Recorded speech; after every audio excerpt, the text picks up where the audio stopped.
So we are talking about setting up your nonprofit's website to maximize the Google Ad Grant. We're going to cover some bigger picture stuff about the Google Ad Grant and really try to dive into really actionable things you can do on your website. Before we do that, let me just quickly introduce myself. So this is me. Here's a puppy in my pocket. So prior to working on Google Ad Grants, I worked in animal welfare. So I worked in animal shelters for almost 10 years.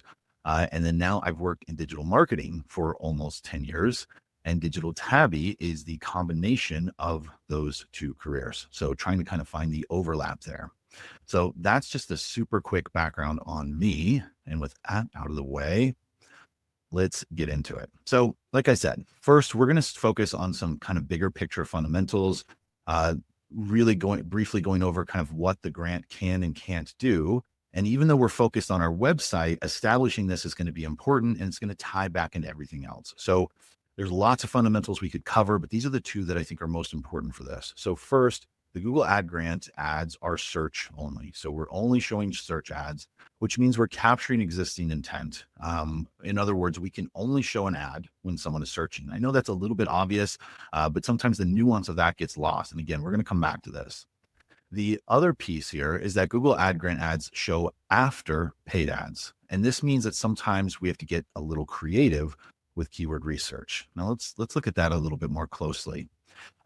This has to do with why you may have heard that the Google Ad Grants ads are only good for awareness.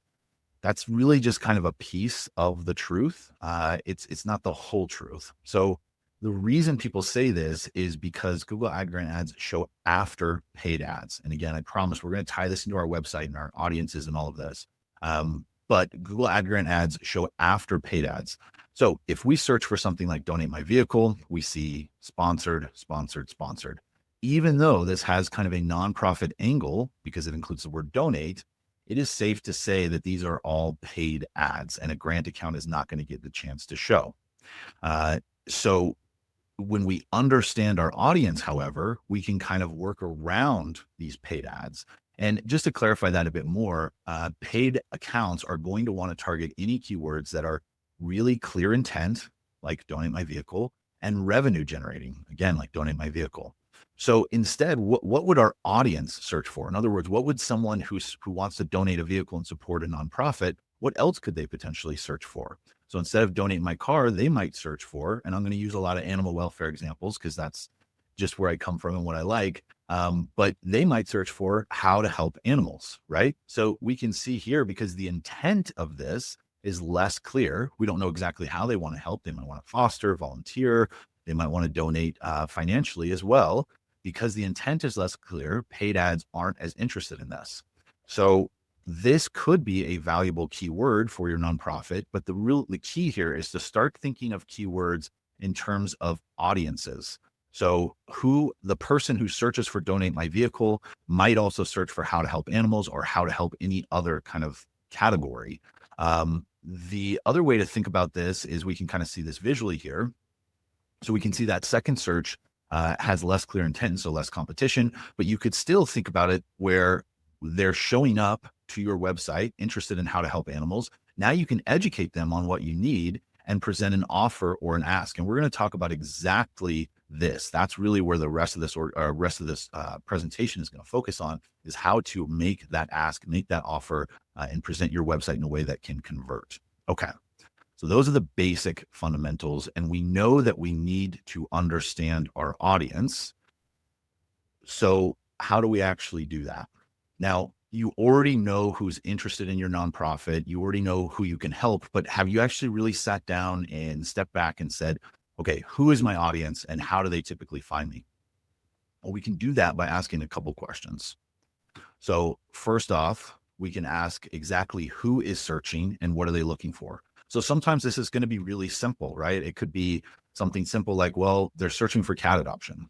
Other times it's going to be more complex. Like maybe it's people who are interested in building a stronger local community. Maybe that's something your nonprofit does. But the important thing is to kind of really understand what they're looking for as detailed as possible. Then what are they concerned about and what problems do you solve? So this is going to tie into our ad headlines, which we're about to cover, and it's going to tie into our website copy, which we're going to cover as well.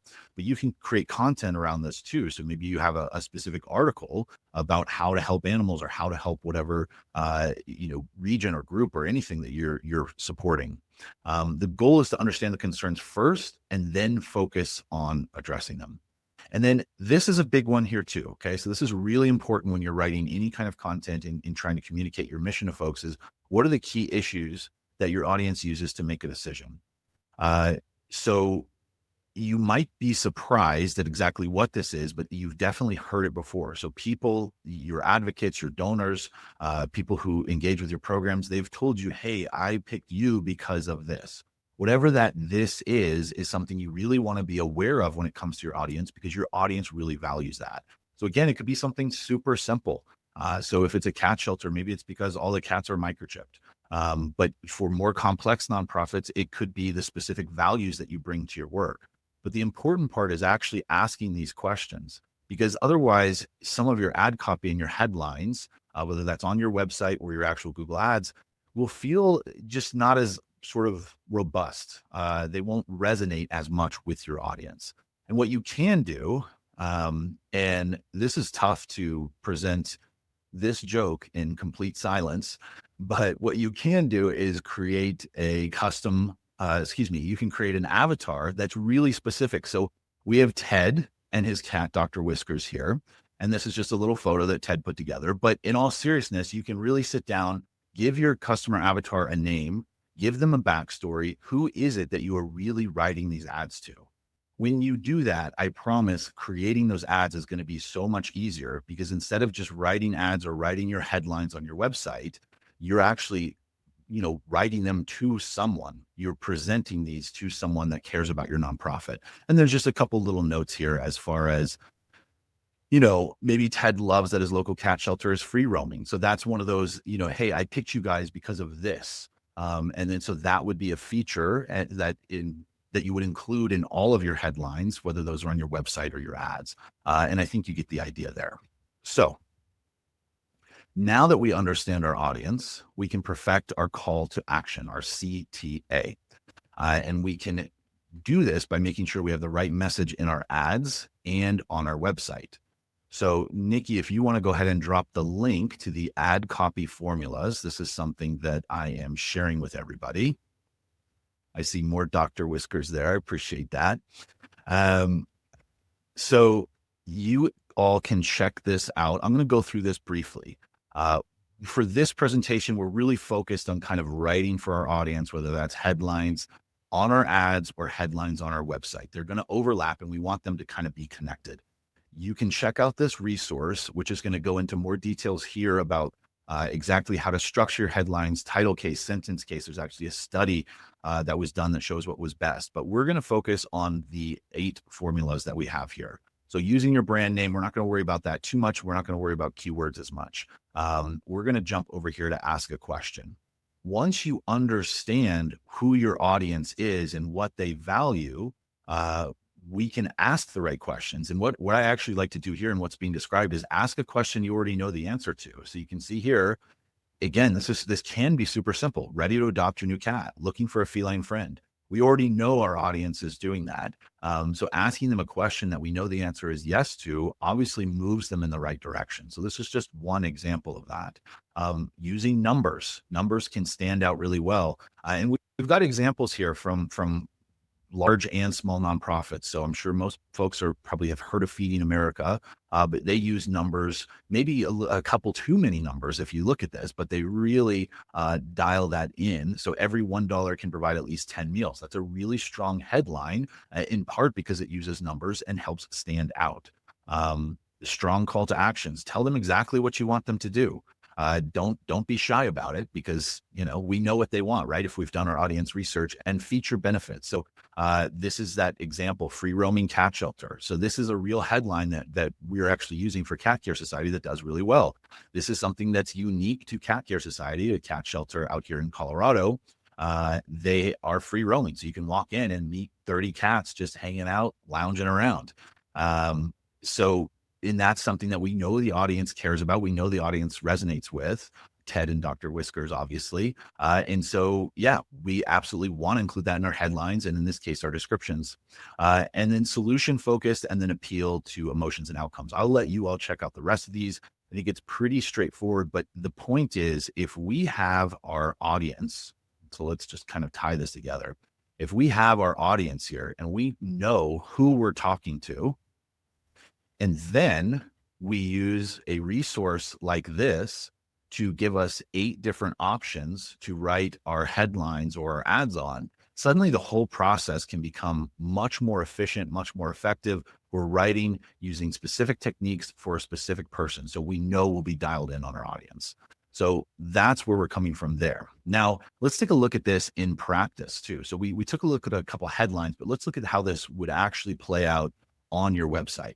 So we know CTAs can take a lot of forms. We've got an example here. So this is subscribe to the blog at the bottom of a page. We've probably all seen this. It doesn't stand out too much, right? And it's also kind of, it's a little generic. So get the latest updates. If the person on the site is really interested in this, then yeah, they'll sign up for that. But we're not really going to convince somebody. And kind of the same thing here. So get updates. What updates? What am I really going to get there? So ask yourself, do these CTAs really resonate with your audience? So again, think of Ted and Dr. Whiskers. Are these really going to resonate? Not necessarily. If your audience is really dialed in, like I said, then they'll be interested. Instead, I'm a really big fan of pop-ups. And I know that pop-ups kind of have a negative connotation sometimes, and that's because they can feel intrusive. But I challenge that idea a little bit, where if something pops up and it's exactly what you want and it's exactly in line with your audience, it's no longer intrusive. It's almost convenient. And that's what we're trying to do is think of how we could create a pop-up that is actually borderline convenient for our user, or at least one at a minimum they'd be very interested in. So this is Austin Pets Alive. You can go to their website at any time and see almost any time. Sometimes they don't have one, but I would say 95% of the time they will have a fresh pop-up. It's probably changed since I took this screenshot. And they use all kinds of different styles and video and shapes and everything. But you could see that if I'm on at Austin Pets Alive, I'm interested in Felicity. This is not going to annoy me necessarily. I'm going to be interested in how I can help Felicity and just a quick donation. So that's one example. I've got another example here. This is from a client, Co-op Careers. And this is Patricia. And she's sharing some results that we had. So we, through kind of consulting with them, it suggested that they add a pop-up, and you can see their pop-up is super simple. So I started with Austin Pets Alive, which was, really kind of, I would say, a fancy pop-up. They're really doing it well, but it doesn't have to be this way. This is just a super simple pop-up, blue background, white text, a logo, and a CTA. That's all we've got. That's all we need. And you can see we generated an extra 32 conversions, which is, they usually generate about 60 or so. That's a pretty significant increase, an extra 32 conversions just with this pop-up. And again, if we think about convenience and relevance, if I'm on Co-op Careers website, I'm interested in these available programs, I need to know that the deadline is coming up. That's actually helpful information to me. It's not annoying. It's a reminder. Oh yeah, okay, I was checking these out and now I know the deadline is coming up. I'm going to go ahead and click apply now. So that is kind of the overview on pop-ups and one of the reasons why I'm a big fan of them. But the key takeaway here is just understand, we want our CTAs to be strong and interesting and not just check a box. Now, there's nothing wrong with weaving this in, but we wouldn't want to rely on that alone. Okay, so now we understand our call to actions. Let's take a look at them from a slightly different perspective. And we need to make sure our website is clean, simple, and easy to understand. And part of that is having headlines and text that's super clear. So that's really what we're going to focus on now. But we want to get some context here. And the first piece of context, the first piece of information that we need to understand what we're going to do here is that the average user, at least according to Crazy Egg, you're going to see some variation on this, but we know that it's the average user is not on the website for very long. According to Crazy Egg, it's 15 seconds. That is not long. So this can feel really overwhelming. If we only have 15 seconds to capture someone's attention, where do we start? Well, I actually have more news for you here. So it's not just the 15 seconds that we're worried about. There's another piece of this. And I know there's a lot of text on screen, but basically this is a study that found 57% of users are only on the above the fold section.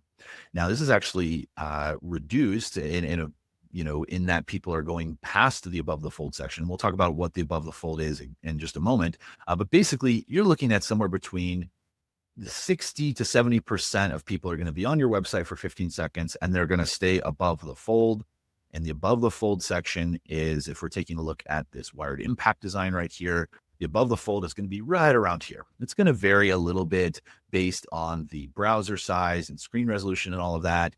You might get this cut off just a little bit, but this is the above the fold section. So this is where you really need to convey who you are, what you do, and make sure your audience knows that they're in the right place. And, that can be a little frustrating because look at how much other content we have here. Now, people will read that, but the majority of folks are going to be here for a short time and just at the top of the page. So I said I had good news and bad news. What's the good news here? Well, the good news, or the spin at least, is we can change 20% of our website and see 80% of the results. So check this out real quick. So everybody just read this. I'll stop talking for a moment. Now, did you follow that in the way that this predicted you would? I would guess that probably 80% of you did, where you're going to read this first, then this, and then finally you're going to get this headline up here. And it's almost counterintuitive until you see it. You would almost think that if you didn't do it yourself, you might start up here. But that's just not how the eyes typically follow. So the reason I'm sharing this with you is let's put all this information together. We know folks are going to be on the site for a short amount of time. Might be 15 seconds, might be 30 seconds, might be 5. It's not going to be several minutes, at least for the average person. And we know they're not going to scroll super far down. The majority of people are not going to see the middle or bottom of our page. So, and then we know exactly kind of how they're going to read our headlines. So instead of having to stress about, so many, every little detail on our website, we can again 80/20 this and focus on this top section, make sure we understand our audience, and this is going to help us create more conversions. So, and the reason I picked this particular wired impact design too is it's pretty close to the headline example that I just shared. So it's very close actually, where you can kind of see it's going to follow this sequence. That's probably impossible to see. Let me zoom out a little bit, but follow this sequence. I don't know if that's much better, but we all know what we're talking about here. So that means that, again, just to emphasize that, we can spend just a little bit of time perfecting our headline and get great results. Now, the last thing is don't neglect mobile. And you've probably heard this for years now, you probably want to focus on mobile. So some folks even will design their website in mobile first and then worry about desktop. But this number here, this is the latest one I could find. This is steadily going up. It used to be 50%, now 64% of website traffic comes from mobile devices. What I would suggest is check your Google Analytics 4 and see exactly what your device split is. I've seen some nonprofits that serve the elderly, for example. They end up with way more desktop users. So it will vary between, industries essentially, but definitely consider mobile and always check mobile. And with that same approach to headlines and everything, making sure that it flows in a way that makes sense. Okay. So we've got our audience, we've got our call to actions, we've got our headlines. Now, what pages are we actually sending folks to on our website? Is this all about our homepage or their specific pages? So let's dive into that. So Google Ads is all about relevance. There's lots of reasons for this, but the simple idea here is if you're looking for a coffee shop and Google shows you a pizzeria, you're not happy. You're not going to click there and scroll through. Once you see it's pizza, you're out. So our typical account structure, and that's just kind of setting the fundamental. We're going to connect that in just a moment here. This is the typical account structure. So you've got campaigns and ad groups, keywords, and ads.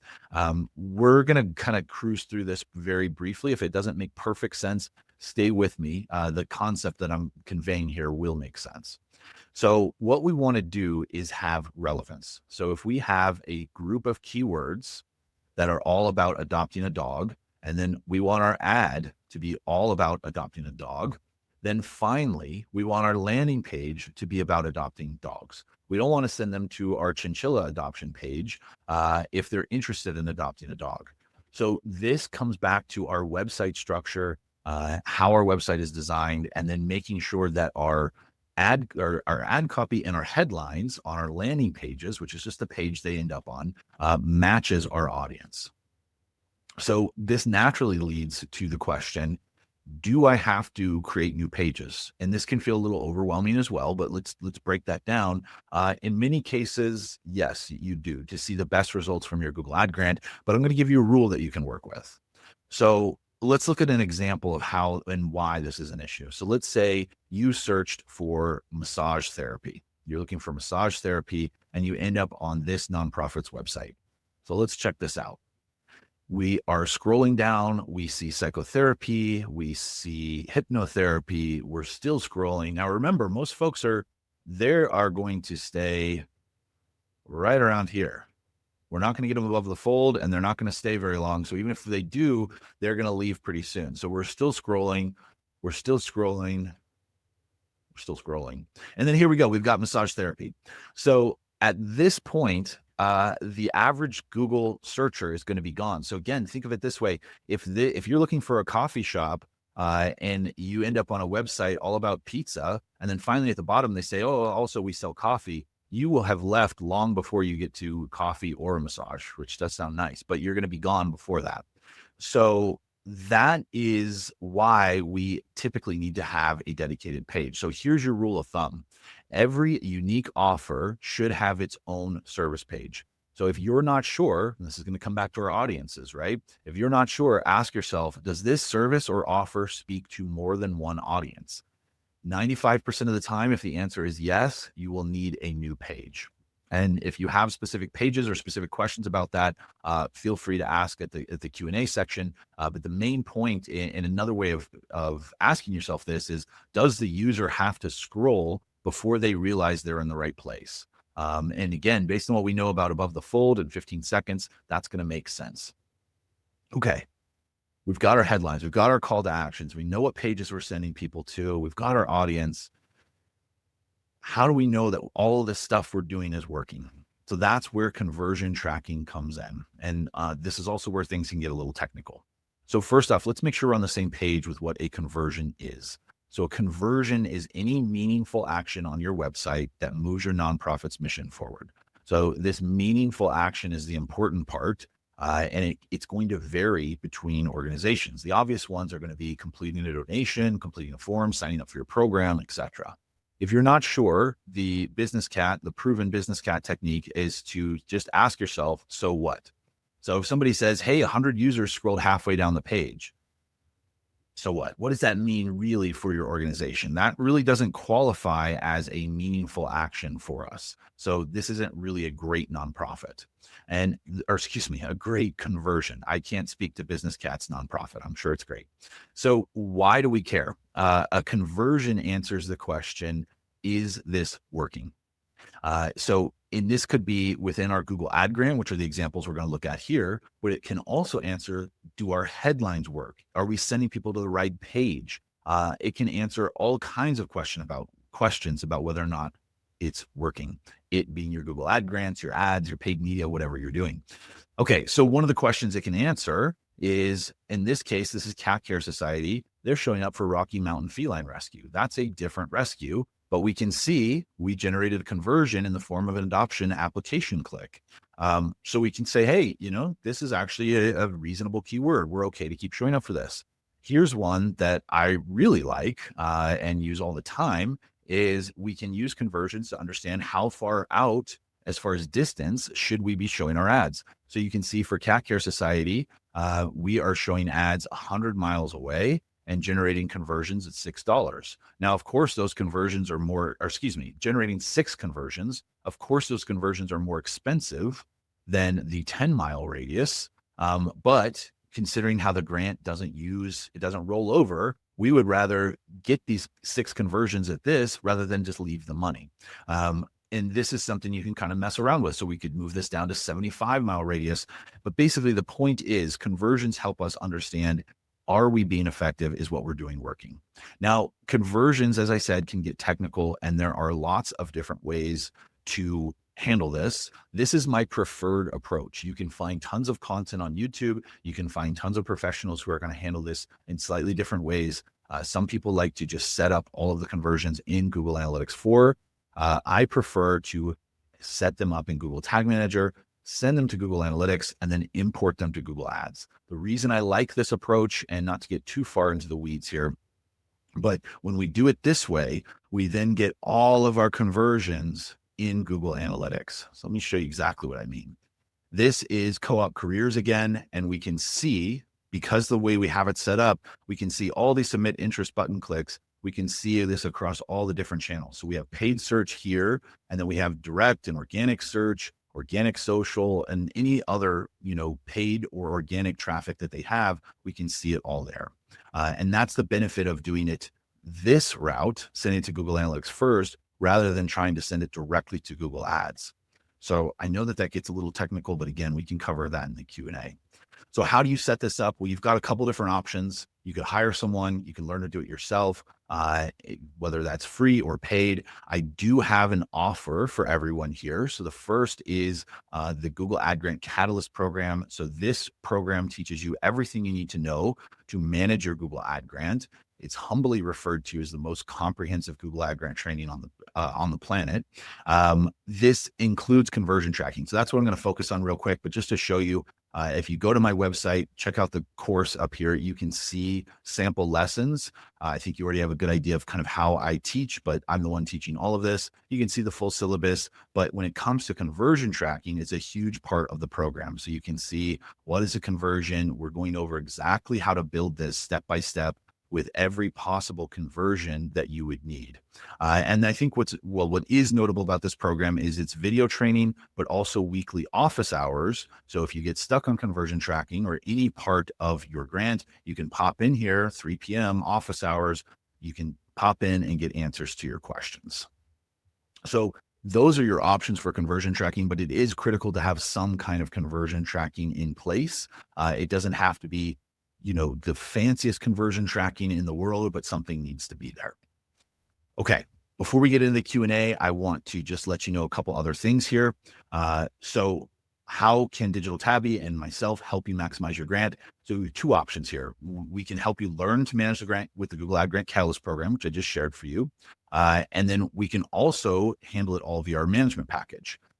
And before we even get to that, though, the best starting point for most folks, assuming you have an active Google Ad Grant, is to start with an audit. So this is normally $300. I'm happy to do it for anybody here for free. So this is just a screenshot, but let me show you the actual audit. So it's a 50+ point checklist that goes over all the aspects of the Google Ad Grant, starting with compliance. So we know that there's compliance components, going to account structure, conversions, search terms, and then we're looking all the way down here. This is our easy wins section. It's not exactly all easy wins, but it's also things that they're high leverage points, a lot of these. So dynamic search ads are underutilized. Performance Max is still underutilized. This has been available for under a year now, but still is still underutilized. And then AI Max, which is super new and everybody's still kind of testing that out, but definitely something that you would want to have in your Google Ad Grant account. So this complete audit is done for free. You walk away with the checklist and a video, usually about 15 to 20 minutes, walking through everything that needs to happen in your account. If you're interested in that, just drop in the chat audit, and you'll get information on how to complete this. So that is it. That is everything I have. I hope you got some actionable items there, some useful nuggets of how you can improve things with your grant and your website. And a lot of these improvements with your website are going to improve all the other traffic that you're getting, not just your grant. So that's it. We can dive into questions.